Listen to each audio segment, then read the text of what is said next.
Salamat, Miss Maya. Alam mo, Miss May, para kang may superpower. Iba yung presensya mo kung paano mo ako i-comfort. Talagang papagaan niyo po talaga yung loob ko. Alam mo, Miss May, kanina, bago po ako pumunta dun sa kung nasaan yung nanay ko, nagdasal ho ako. Nagdasal ako na sana magkaroon ng himala. Na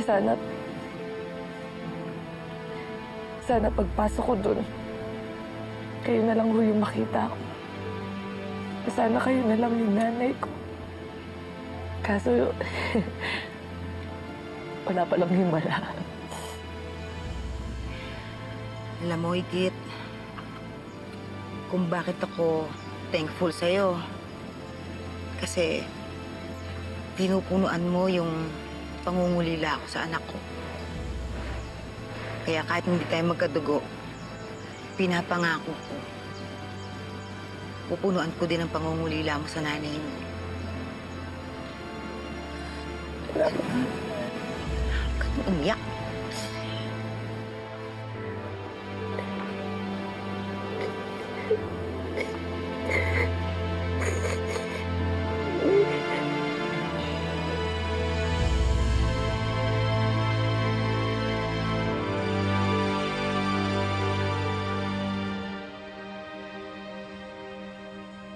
Kid.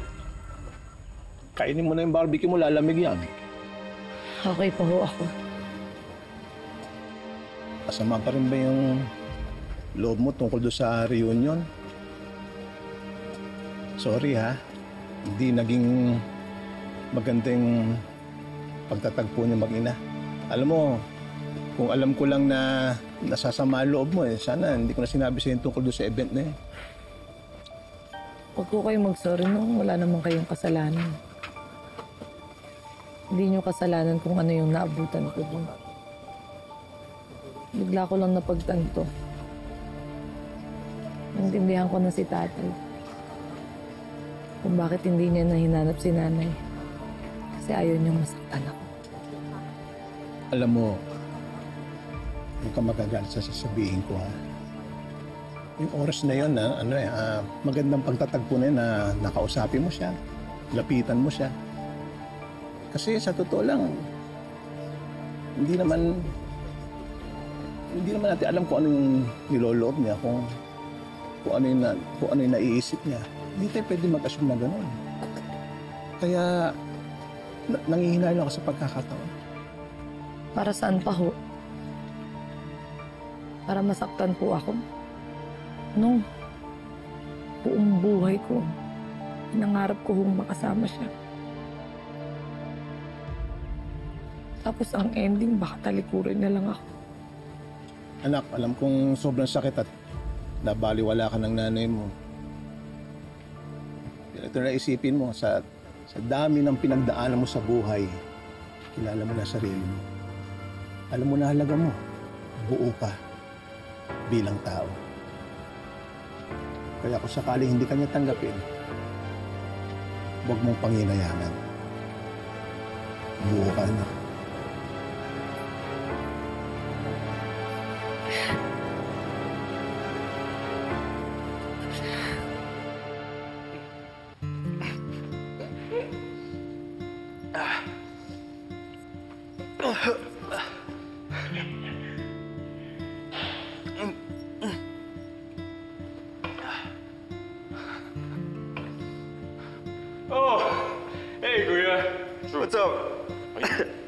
Drunk? Seriously? Me? Yes, you. Di naman. Bitin pa nga eh. Oh, Jesus. Inom pa tayo. No. You can barely walk. And you want to drink more? Ano ba? Pagbigyan mo na ako. Kahit one for the road lang. Huh? No. Okay. That's enough.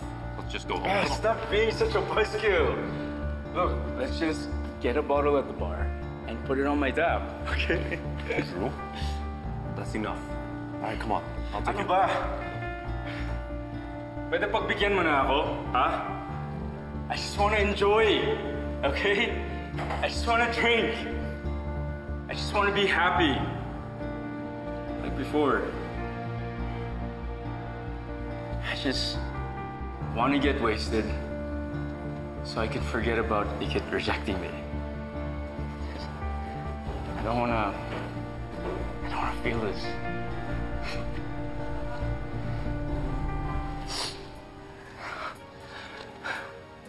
Wala eh. Ikaw talaga yung gusto niya.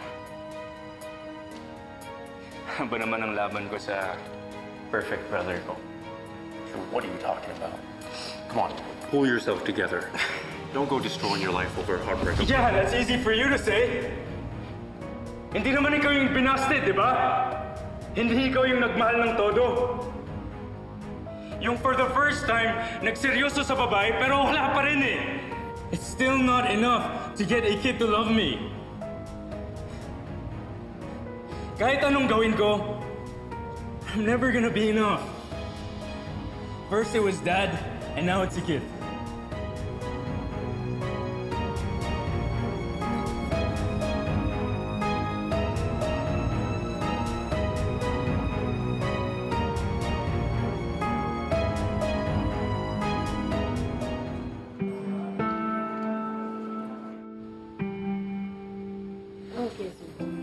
Thank you, Claire.